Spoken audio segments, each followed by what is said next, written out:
Namaskar. I am Bhalraj, Swanand Yoga.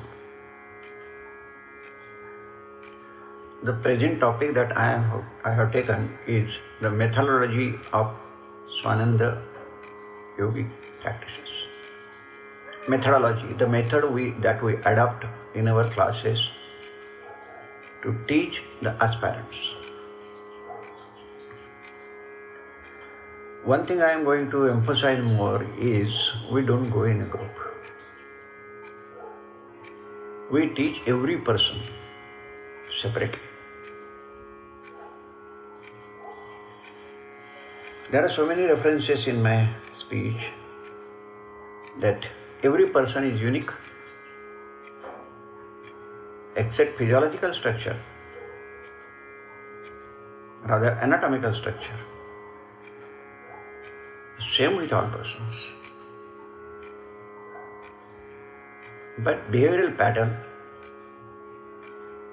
tolerance level, and outlook towards the life in totality is altogether different. Therefore, and another reason is that science of yoga is a science of mind. It is not that of the body. Therefore, we emphasize more to the mental aspect of these practices. And on that level, we are going to consider every person separately as unique. Therefore, we don't design any course for any person. We make him aware of most of the aspects of the life, initially of the body. If you will put yourself a question, how much do you know about your own body? There are so many such aspects that scientists, researchers and all these, they are not able to still disclose or find out the reasons of our physical aspects of the body. Philosophically it is said, Je Brahmandi de Pindi. Whatever it is there in the universe, it is there in the body. Only the thing is that we should have that thinking, that vision. Can we experience that universal existence in our body? And we say, we experience that many times, often. Only the thing is that we are not aware about it. And we develop awareness of the person coming to the class. Awareness of what? And in what manner? And that's why I'm just taking you to the methodology that we adopt. And we say it is a special one. Perhaps you might have been thought over this. We are teaching every person individually on one side, and we say that it is a class. General concept of the class is that all the persons are coming together and they are late simultaneously. It's not so.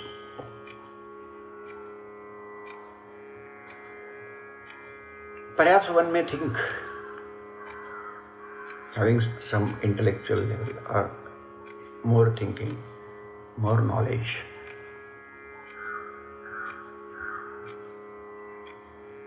how it is possible to carry out all these things in a class. And we say that is our speciality.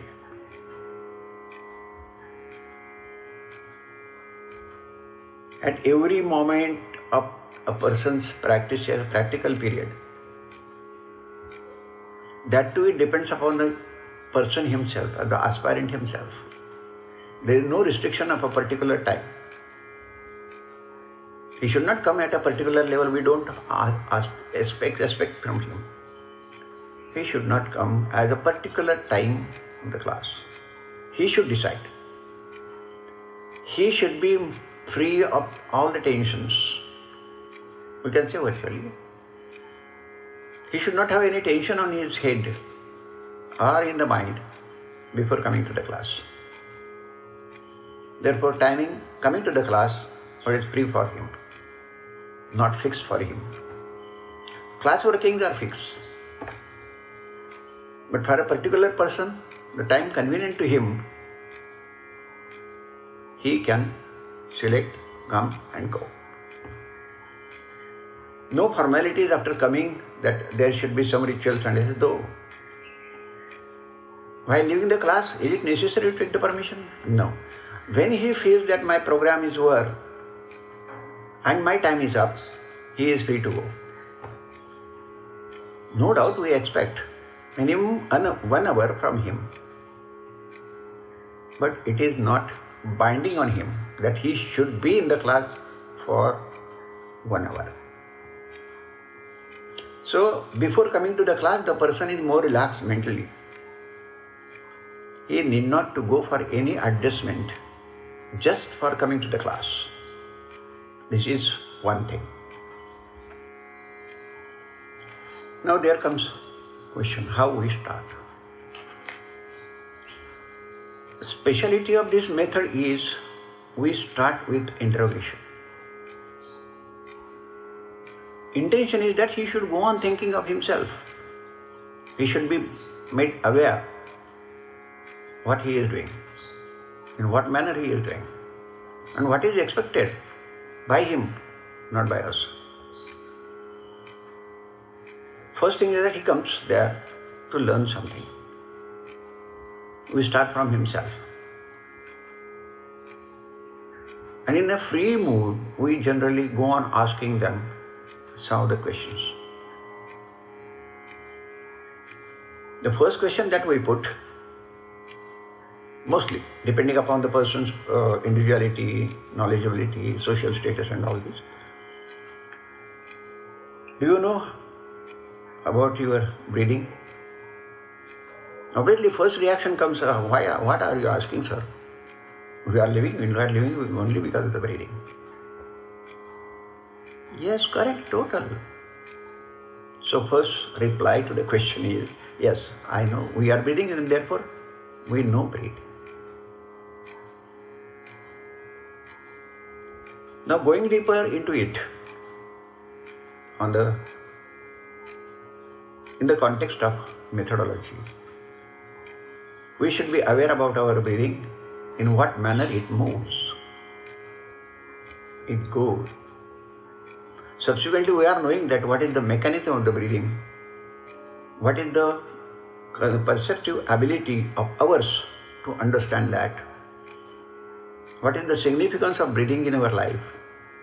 As we are advancing, we are just getting up those issues. And we need that, yes, you should have some experience of that. Therefore, we start with breathing, and first question that we ask, how much do you know about the breathing? The question covers so many aspects in our life. May it be philosophically, intellectual, spiritual, or so many things. So, there will be some confusion or some doubts. How can we say it so? There are so many aspects. Tell us, very primal, very simple. We ask them, how many times we breathe in a minute? How many of you know at this moment that your breathing goes at a particular speed or the rate? See, the value of the breath in our life, it is altogether different. It is beyond our imagination. But a simple question, what is our breathing rate? So person starts thinking about himself, breathing. Spontaneously or immediately, enthusiasm. Some of the youngsters or some of the person, they go on saying, sir, 72. Some of you may smile at this, laugh at this, because it is a heart rate. And in our life, we being more conscious about the heart, we are having some information of the heart. Because of the blockages, because of the bypass surgeries, it is going on more and more increasing day by day. Of course, nowadays, during this corona period, most of the other diseases except corona, they have been subsided. Correct, leave it aside. So, the first practice that we generally go for asking him to lie on the back. Except some infirmity or disability, no one can say I am not able to lie on the back. Most of the persons lie on the back for sleeping. And it is physiologically also, it is more comfortable position. So first position that we expect, it is lying on the back. Physiologically, it is called supine position.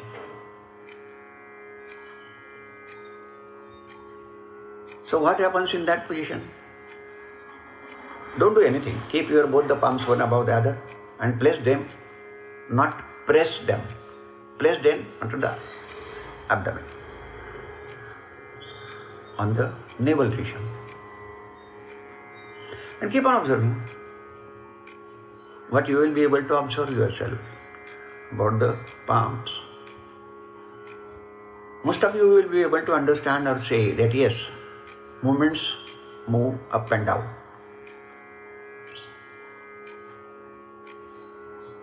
Alright, we start with some observation. This is observation.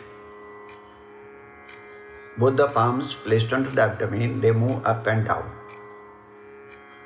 Palms are being kept onto the abdomen. Then another question.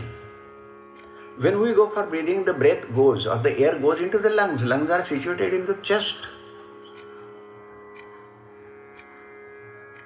Chest is a cage of the chest. Cage, fixed structure. So when the air that we breathe in goes into the lungs, why there are movements at the abdomen? Are you able to answer? Do you know this? Most of you might be knowing that there is some diaphragm between the chest and the abdominal region, and is one of the most important part in the process of breathing. If you don't know, just keep in mind that there is some diaphragm. Because of that, the abdominal movements are taking place. Then, refer the watch.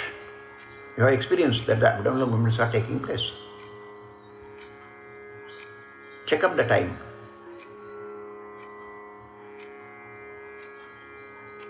Note it mentally and go on counting the movements of the palms placed onto the abdomen. Up and down, 1. How long one should go? 100 for the sake of calculation, easier calculation. Go for 100. 100 such movements take some time. Can you imagine how much it would make? Not much. Calm and quiet personality. Composed personality. Perhaps may take a little bit more time. 7 minutes, 8 minutes or so. But a common man. Physiologically also it has been observed, it has been stated that person may take about 6 or 6 plus minutes. Composed may go for longer time because his breathing goes slowly.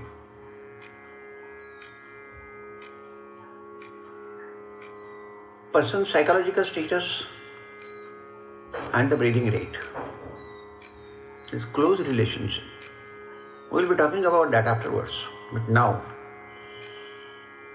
go for counting 100 such moments and check up the time after 100 moments. I am talking about the moments.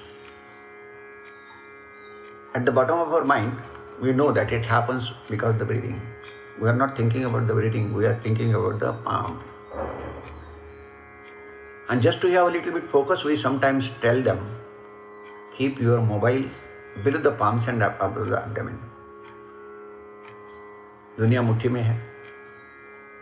So focusing on the mobile, it becomes better for some of the persons. Of course, we request them to put it off. How much time it will take? Some of you intelligence may suggest you, as I have told you just now.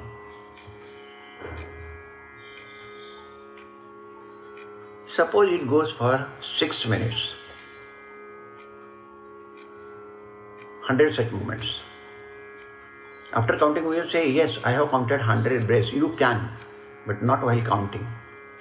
While counting, you are just having focused mind either on the mobile or onto the palms. Then, your breathing rate, 100 by 6, it comes about 16 breaths per minute. So this is the first lesson that a person takes in the class. Of course, before that some things are discussed. There is some sharing about their experiences, their life, way of thinking, circumstances in which they are leading their life. But this is the first lesson. Breathing rate. And why we are talking about the breathing rate first? Because this is the very basic aspect, of the core aspect of Swanand methodology. We generally expect that the person should be with his breath for all the time when he is in the class. Why so? You will be able to understand in future. And it is not to understand, it is to be experienced. In future, we are going to have some practices related to the breathing. Perhaps you may think about pranayama and all this. We'll just think about this, breathing rate, and what is to be done. And it is going with the experience, not by intellectual understanding. And when you are just going for having such experiencing and some reasoning behind, and that too related to you yourself. I'm just talking about you yourself. There comes the body. Because our experiencing in a normal way, it is only because of the body, and we keep it at the focus. While counting this breath or the breathing rate, we have focused our mind onto the abdominal movement. Not directly thinking about that. But our focus is abdominal movement occurring due to the breathing, and with that we just understand our breathing rate. Suppose it is 6. By the way, I am just asking you that the breathing rate never remains constant all the time. Why? You will be able to understand it and experience it. So, we are just going to have all the practices in future with the breathing. After given such information and experiencing, we request them to go on their own for the second time. Because during the first time it happens that yes, we are not having any experience. There are some disturbances because of our instructions or some words suggesting them something. With the guidance, with the instructions, some sort of, they have counted 100 such movements. They came to the conclusion that their breathing rate goes at 6. Just for example, I am taking. Everybody's breathing rate may differ. We don't ask them to count in terms of the seconds, minutes and seconds, roughly minutes. When we request them to go on their own for the second time, if they are having some time on that day. Because during discussion, because sharing of the experiences and all this, perhaps 1 hour to her. If they are having some time and if they are really willing to go for, we request them to go for the second time.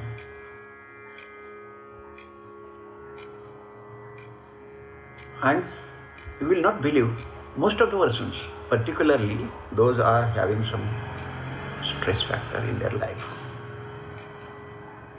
And if they are doing it sincerely, honestly, they fall in sleep. Normally it takes about 6 to 7 minutes time to complete 100 seconds. And when we find that he is going in the same position, he is in the same position, palms are onto the abdomen, it is going on, and breathing goes on, and we generally experience, observe keenly how the breathing goes. Is there any disturbance to the breathing rate? And if there are no disturbances, we say that yes, he is totally involved in counting the breaths. If the breathing rhythm gets disturbed, about 2 times, 3 times, 4 times, if he comes up on his own, or if he has gone to sleep, we make him aware, make him awake. And then just inquire with them. Was there any diversion of your mind from the breath? So they surprised how it had happened that we are observed his mind going somewhere else. And we tell them, breathing and your mental activities or the thinking, both of them go hand in hand. Faster the breathing rate, greater the thought process, or the faster the thought process. Just observe. And if one might have been gone for sleep, then we tell them, this is the first day experience that in what manner you are getting yourself totally relaxed, fall in this. We say awareness and the simplicity in this method. Go on observing the body reflexes. Go on counting the breath and observe whether the breathing goes in a rhythmic way and mostly naturally. One thing, whenever we are thinking about the breathing and try to get it consciously, what is our breathing rate, then mind dabbles into the process of breathing because they are linked together, mind and the body. And the breathing rate disturbs. It happens many times in the beginning, but is in position. Here's the point. It reduces such possibilities. And all such things are kept before the person, before the aspirant. He is getting some satisfaction. Yes, I could understand something more on the very first day. And this process continues so long as the person coming to the class. Because the practice, some conditioning takes place. And he is led to some other different postures. But that is not the object to go for the posture. Objective is to experience the breathing, assessing its rhythm or the breathing rate. And through that, just check up the mind. How many times our mind gets diverted from our basic objective in different positions, same principle goes. We will be just going for the methodology of the postural practices. So, now we will stop. Thank you.